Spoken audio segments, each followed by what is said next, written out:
everybody. Please not, nope, that's wrong, sorry. Sorry. Pursuant to New Jersey Open Public Meeting Act, NJSA 10:4-10, adequate notice of this meeting will be provided by advertising such notice in the home news, the Evansville Press, the board office, the schools, and on cable channel 118, and Verizon iOS channel 104, by filing such notice with the township clerk. This meeting is scheduled for Tuesday, May 14th, 2019. The board will take formal action on payment of bills and other agenda items. Mr. Mayor?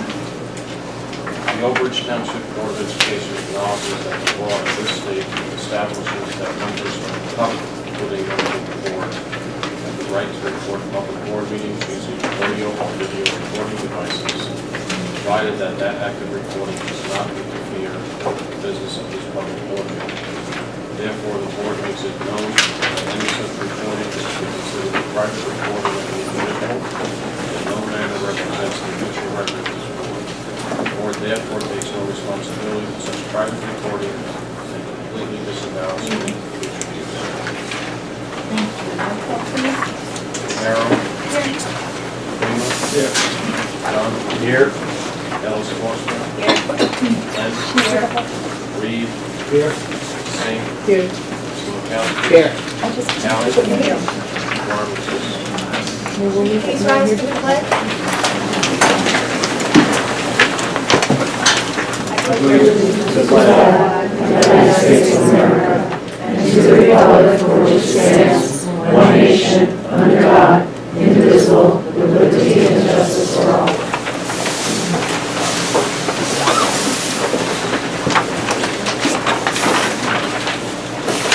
Okay. Unfortunately, we're going to have a moment of silence. And can I volunteer to read the code of ethics comment? Kelly, thank you.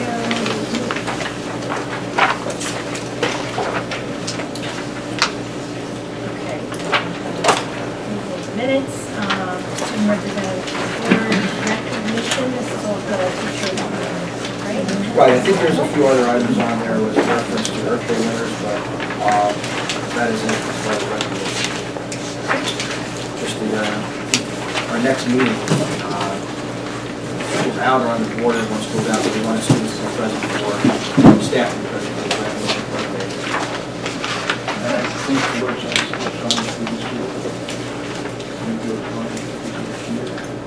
Teacher of the year is always in workshop. Are you saying the T? No, I think what The the announcement website on the said. TV channel says T. I saw it somewhere. 118, channel 118. They're PowerPoint. Our best to Thanks. And, oh, is that 7 or 7:30? 7:30.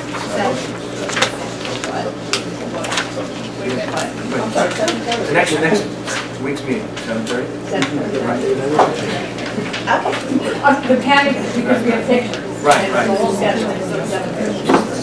we need to go to that. Okay. Superintendent report?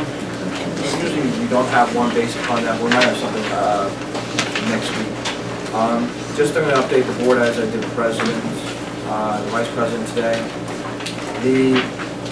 On the 8th, when our team met with Commissioner Recollette and his team at the Department of Education, it was all of District 12 districts that have lost state aid funding that are represented by Assemblyman Clifton, Dancer, and Senator Thompson. A lot of it was kind of the same thing we've already heard.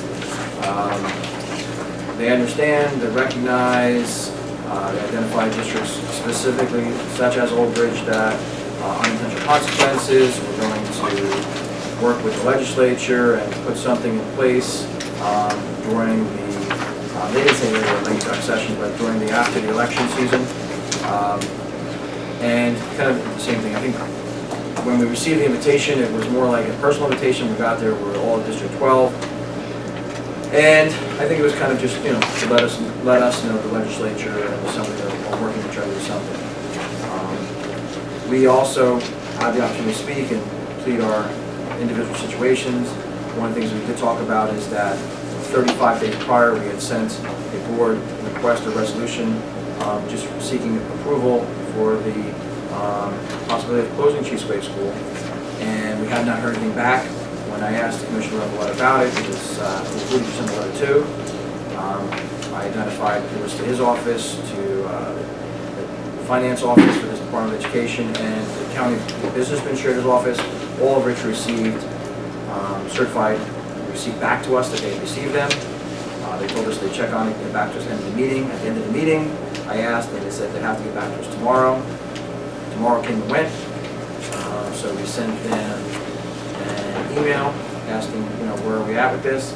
And then it was Friday, and nothing came on Friday, response or email. So we made a phone call and left a message with the secretary at the county level. And she said she would get back to us. Monday, this past Monday came and went. I sent a text message to the county superintendent, and this morning he said to get back to me. As of today, 2:20 this afternoon, the county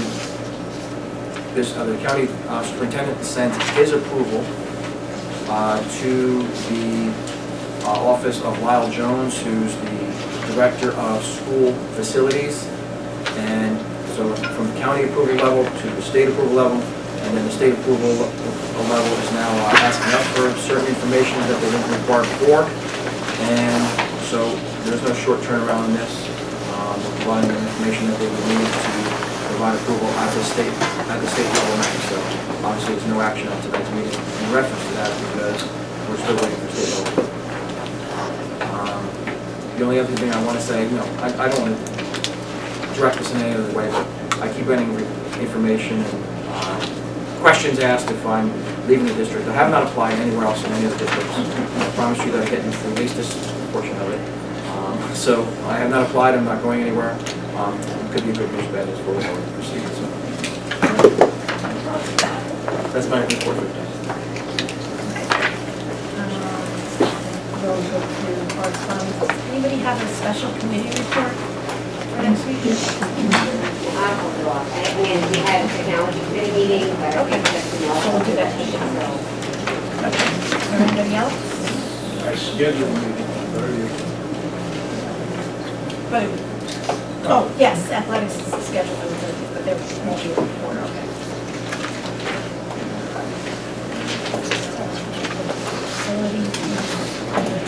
Okay, we'll open up the floor for hearing of residents on agenda items only.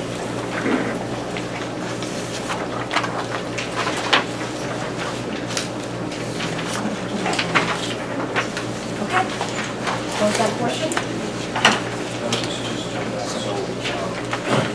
There are two, Matt, you're the chairman of policy. Yes, There are two policy alerts out there from Strauss Esme. I don't know if you want to. I have to schedule a meeting. I have to see Chris when he's available.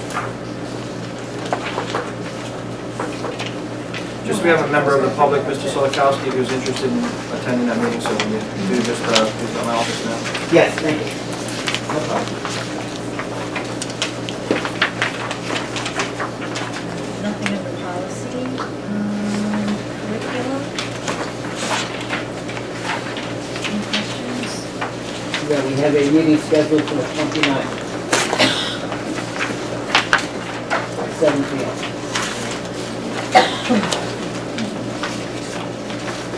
Thank you. Okay, so curriculum professional development.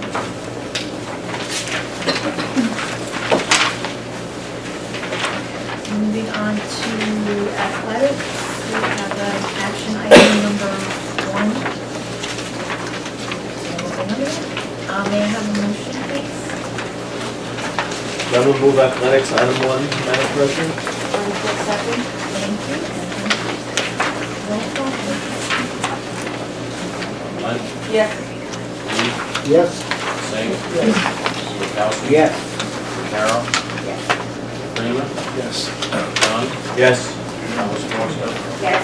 Callie? Yes. Resolution passes.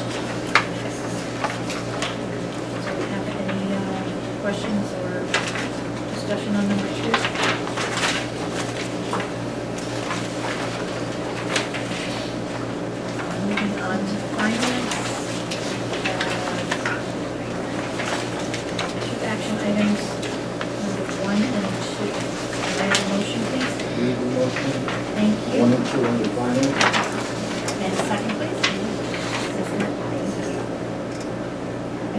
discussion? Okay, roll call please. Reed, Yes. Singh, Yes. Solakowski, Yes. Carroll, Yes. Freeman, Yes. Dunn, Yes. Ellis Foster, Yes. Lynn, Yes. Sally. Yes. Resolution is passed. Any questions or discussion on the remaining items 3 through 16?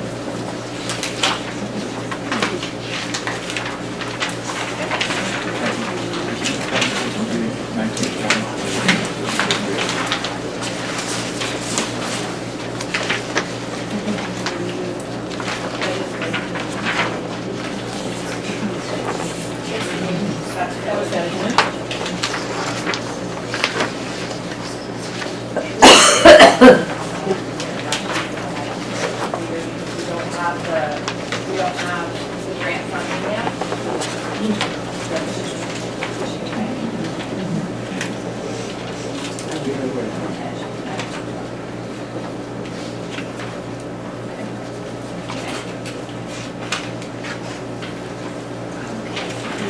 Non-certificated personnel office.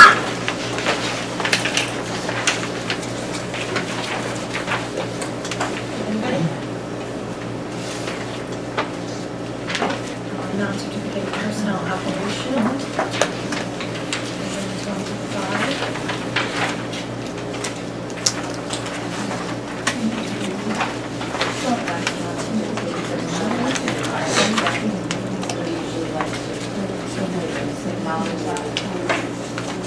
Non-personnel office?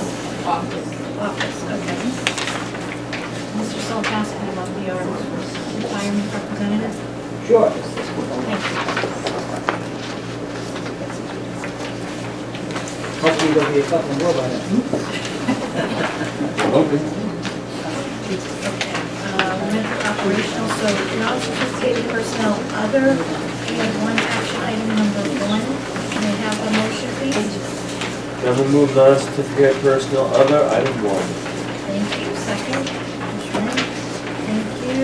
Any discussion? Okay, roll call, please. Singh, Solakowski, Yes. Carroll, Yes. Freeman, Yes. Dunn, Yes. Ellis Foster, Yes. Lynn, Yes. Reed, Yes. Sally. Yes. Resolution is passed.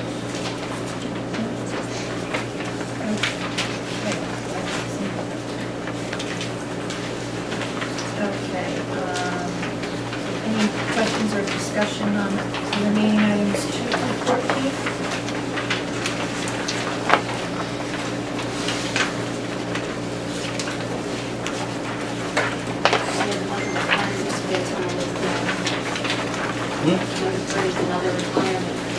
Yeah, I'll add them up together somehow. I'll put them together.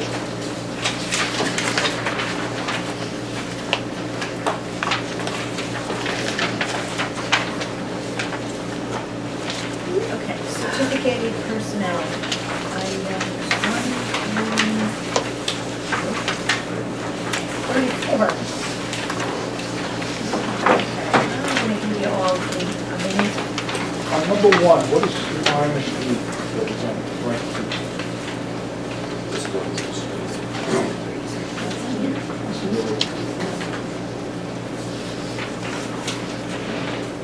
but it's still, it's retired. Okay, Mr. Solakowski, will you have that one? Here. Okay.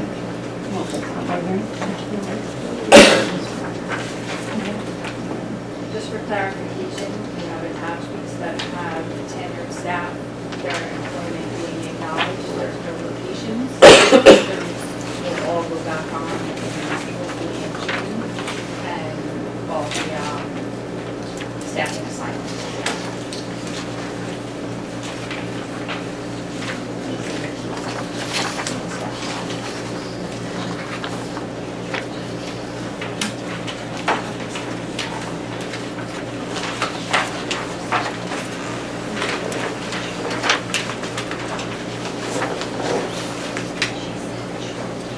We good?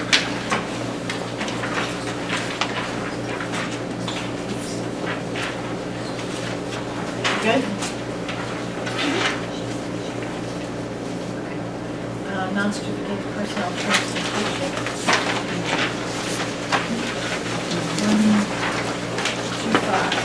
1 through 5, sorry.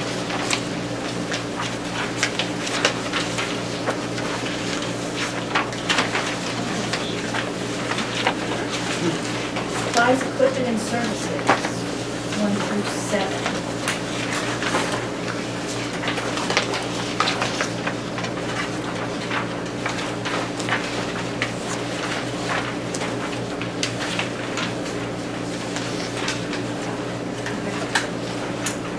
Transportation, 1 through 10.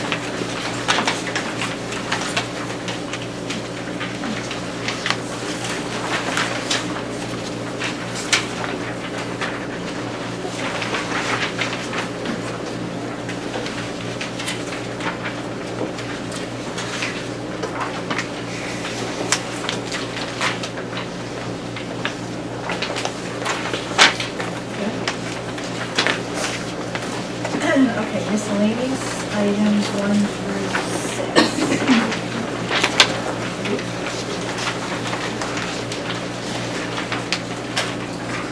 Because of the time of year, we're going to have a discussion, an executive session on non-bargaining units under office contracts, consider that the focus.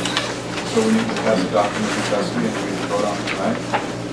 So we're going to read that resolution. We've not added it to right now. It's been done, it was, last year we did with both Mr. Cedeno and Dr. Zelda, we'll do it again this year. We already have one in place with Mr. Cedeno.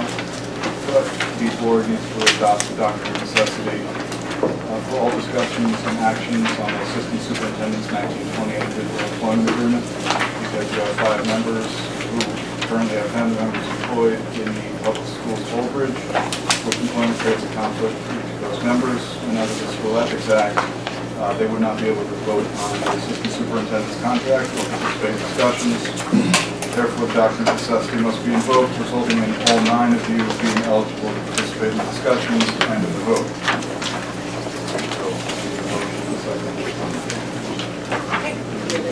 No second. Kelly? Rich? Any discussion?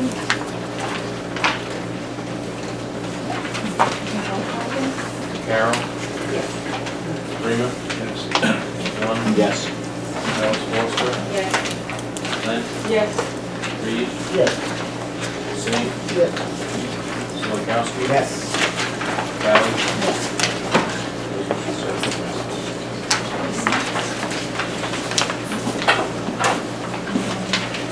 Were there any questions or any discussion necessary on the rest of miscellaneous?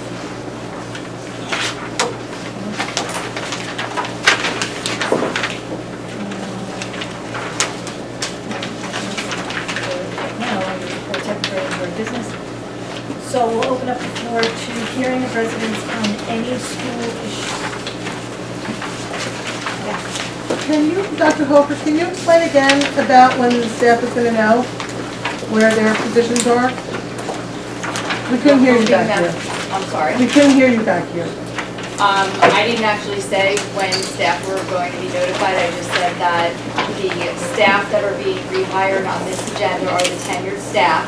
Oh. It does not, the motion and attachment does, they do not include locations, assignments. Okay. They're just acknowledgements of employment. Oh, okay. And that we would hope to have that information on the June agenda. As far as when staff, elementary staff, are waiting to find out where their locations will be, and we tentatively said mid-May, and we're waiting on final information, and I'm still hopeful that it will be within the next week or so, but we're kind of, our hands are tied right now, we're waiting. Are there going to be allowances made for teachers that have to pack and move to other schools since it'll be over the summer?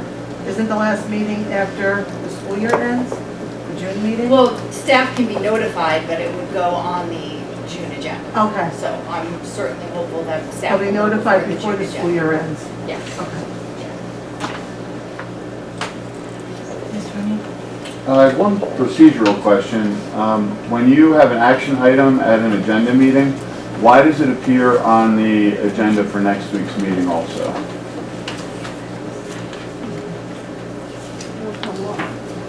It comes off after you vote on it tonight? Okay.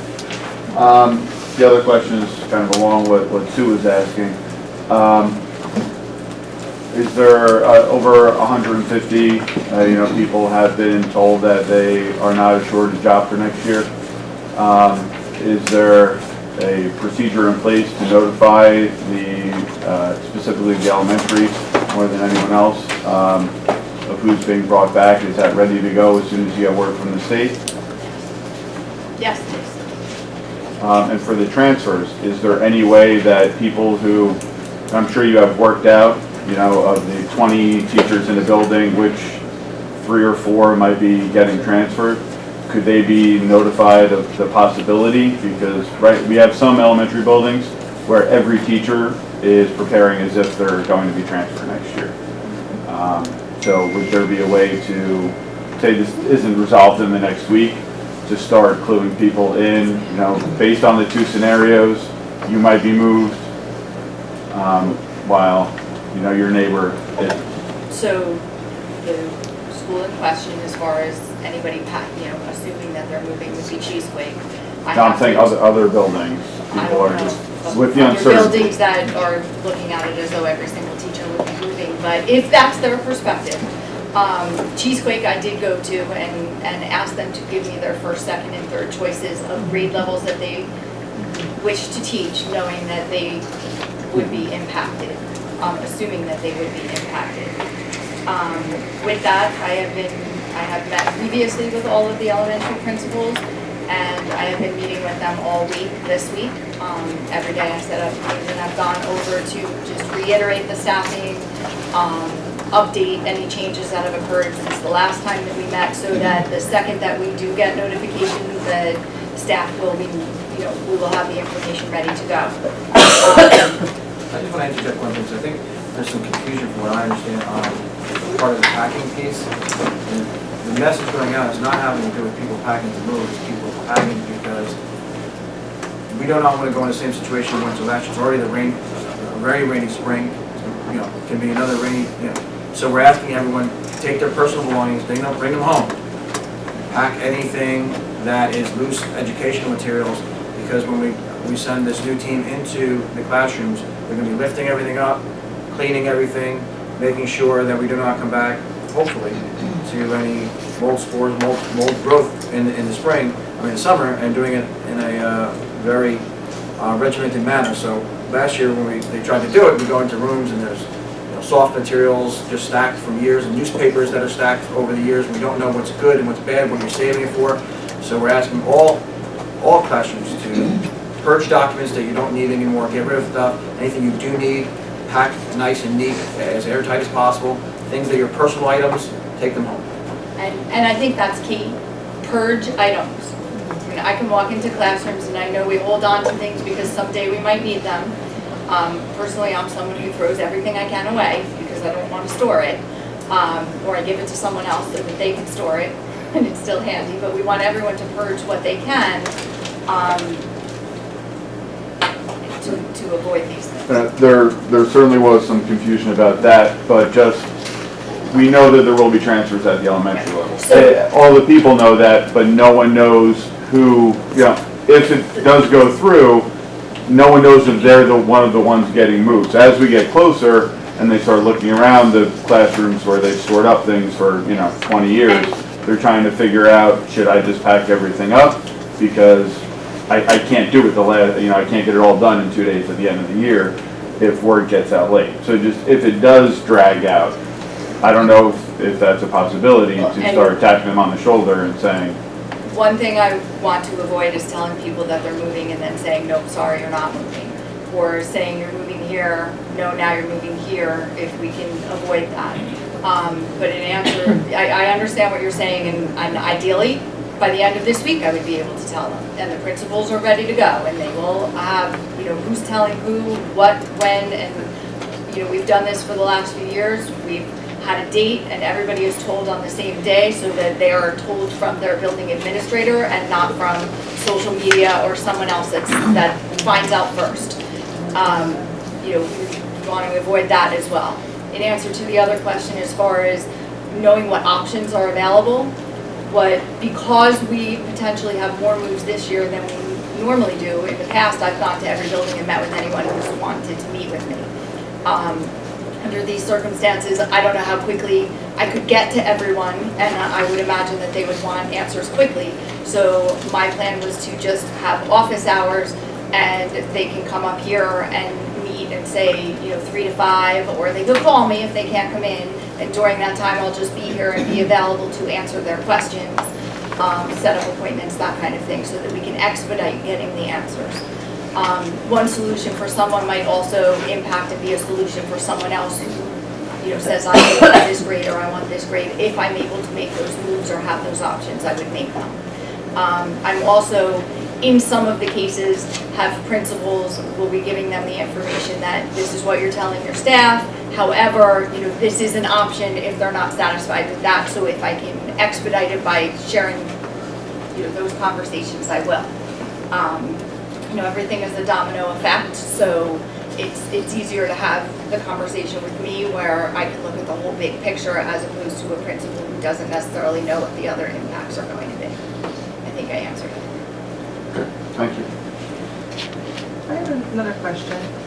Is there any timeline for the state to let the admin know about closing Cheesequake? Does there come a point where it's too late in the year to close the school? How is this going to work? Like, does the state have like a timeline for themselves to say, okay, we have to let them know by such and such a date? No. Or is it open-ended? The regulations do not set a time limit by which a district has to request, Okay. nor, of course, do they ever put a time limit on themselves. Okay. So, no, there is not a deadline for the state to get back to us. Mr. Cittadino walked everybody through his interactions with the state and county, because a lot of people are waiting for this Yeah. response, and we get that. But no, the answer to your question is the regulations do not set a deadline. Okay. Yes. I just like seeing that Ms. Egbert has resigned for Cheesequake guidance counselor, so I just wanted to know what the plan was for our guidance counselor for the rest of the year. We have a guidance counselor that is going to be coming over there, split time between another school. Okay, because I thought that was like a big thing, like you can't share guidance counselors, kids have to have it full time, but it's okay now to do that? So we could split counselors? We are filling in for the remainder of the year. She resigned. Okay. And we wouldn't have time to hire and replace her. Okay. And we know that we would be reducing one counselor next year as a result of Cheesequake. We didn't want to hire someone and put them in there. We did work out, and we will be sharing a counselor in between 2 smaller schools next year. Okay, because I would think this remainder of the year is probably the time when we would need it the most. I didn't know if you had a permanent sub in there, because I know y'all didn't want to split counselors, so. We felt it was better to have a seasoned guidance counselor who's Okay. familiar with the district, and we did talk to the principals of the schools that are impacted, and both felt that, you know, this was the best way to go for the remainder. Okay, thanks. Anything else? Yes. How is it being determined which teachers are leaving their schools? There's a lot of pieces to the puzzle. Part of it was I shared that I did ask Cheesequake teachers their first 3 preferences to try to honor, you know, where I can, grade level, right, not building. We've looked at trying to put some of the Cheesequake teachers into the schools that are receiving Cheesequake students so that there is some consistency there. We've looked at requests from staff members who have asked for a different grade level or a change. We've looked at where the openings are, where the additional classes are, where the reduction of classes are, and how those moves, you know, impact and change grade levels within a building. I've met with every principal, talked about all the different scenarios and some strengths of teachers who could bring something to one building, you know, that you know, need something different than what they have. I have spreadsheet upon spreadsheet upon spreadsheet that are multiply color-coded and look at all the different scenarios, and then having the conversations once the information is shared that, you know, I have this option or this option, and kind of moving those puzzle pieces around. But we do have schools that are losing sections overall, and then other schools that are gaining 3 sections. So that's a big piece of the puzzle. Are there going to be movement within all the elementary schools? So is everybody going to experience movement, or is it just select? There's movement across the district. It was not a blanket, we're going to move X number of teachers from Emeryville Elementary School. It's not, we're going to move all the tenured teachers around, we're going to move all the non-tenured teachers around, or, you know, that there are specific numbers. It was really looking at the individual needs of the building, and the grade levels, and who would do, you know, who has preferences to go to different grade levels based on information shared by the principals. You know, we don't necessarily want to take a teacher who is most comfortable in 5th grade and put them in a kindergarten. You know, we try to look at all of those pieces. There's a lot of, it's not the cheesequake factor in isolation. This year was a lot of retirements, so we're not replacing, because of the financial situation, we're not replacing retirements with new hires. We're replacing retirements with positions that might have been lost because they might have been non-tenures. So those non-tenured people might have to go to places where people have retired and left open positions. And that's in isolation of anything that's happening with Cheesequake School. That's why it's impacted across all 12 elementary schools. Right, and I do want to stress that, you know, Cheesequake teachers are not being put into schools and pushing other teachers out. And, you know, I think that's what, you know, Mr. Sandino is saying. It's when all these pieces are shared, it will be clear that that's not what's happening. You know, again, in some of the schools that are receiving Cheesequake students, they're gaining sections. But looking at teams of people and how, you know, again, how people are working together and what they bring to the table and what they bring to a team, that prompts some moves in some cases. Is there a particular date that we should be concerned with as if the state doesn't get back to us, where we might have to say, well, we didn't get the approval to close Cheesequake, we have to plan on now moving forward with it open? I mean, I think we could still operate because we have plans in place for either way. I think we could operate up till mid-June, waiting, but we hope that we won't. We hope to have an answer before the end of May. That'd be great and optimistic, but if they don't, we're okay? Do we have I mean, is there any chance that we can't close it because the state doesn't respond? Well, there's always a chance that they can say no, right? So that's the one option. But the option that they're not going to give us any response before June, I don't think that's an option that they even want to entertain because it would only make them look good. You know?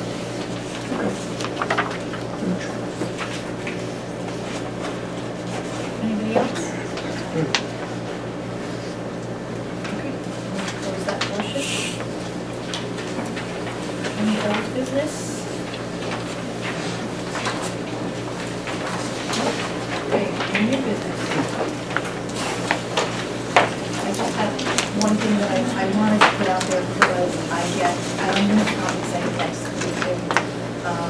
I consistently get a lot of questions, you know, other districts are suing the state, why aren't we? And I was told last week, 2 weeks ago, by a Senator Dancer who called me specifically to tell me that the District Attorney General for the state of New Jersey has lowered the boom and has forbidden anybody at the state level to speak to anybody in a town where the school district is suing, which means nobody at the state level is even allowed to speak to a mayor of a town where the school district has joined this lawsuit. So I think the decision made by the administration and approved by the board not to join the lawsuit is getting us further than the people that have decided to join the lawsuit. And again, I think if there's any kind of settlement, which doesn't look like it's going to, for everybody, not just for the people who joined the suit. That's the information I've provided.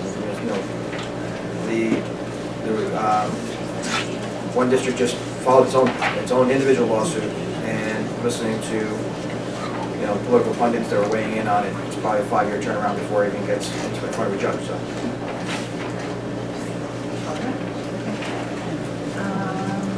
I think that's. Oh, no. Well, did you want Yeah, I to, know. well, Kelly, Ellis Foster, Yes. do you want to talk about any event going on Saturday? I forgot. Just tiny little. I'm sorry. Yeah, so this Saturday is the Overage Relay for Life. I know we have a lot of our schools, and everybody's out there. I don't want to say anything, we are saying the weather looks decent. We're trying to not be too optimistic, but it looks like the sun actually should be out, and we will be out on Lombardi Field. And it's just a great event, that, you know, we have everybody out. Again, great support with all the students and staff and other people from around the community. And we'll have the concession stand open. We will have country line dancing at 10 o'clock at night, glow in the dark, and a bunch of other activities. So hopefully everyone can come out, at least for part of it. Kelly, is it starting at noon or at 2? It's starting it is starting at noon. We're not gonna have the opening ceremony till 2. Till 2. To give everybody time to set up, and since we're usually running late on it anyway, Okay. we might start on time. So, and we have the elementary drumline performing, we have the middle school performing, the high school performing. We have, you know, all of that. So I will not be performing, you know, because we wouldn't have fun. So it will be a great time. So hopefully at least everybody can come out for a little bit of it. Thank you. Ms. Voss? Chapter Field Day coming up. Oh, Monday, June 2nd. Yeah, we're gonna do it also at Lombardi Field.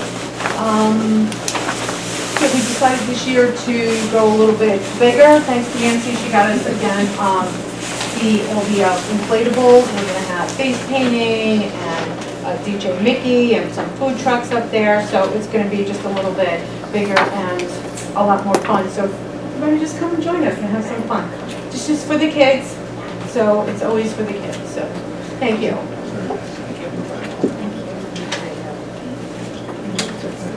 Anybody else have business? Okay, so let's get a motion to go into executive session with no groaning.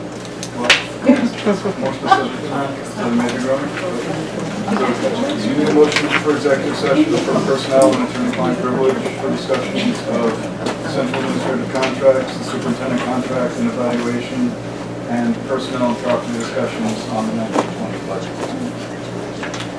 Okay, can I have a motion? You have to repeat all of that. Then we'll make a motion to go into executive session, Madam President. Thank you. Second.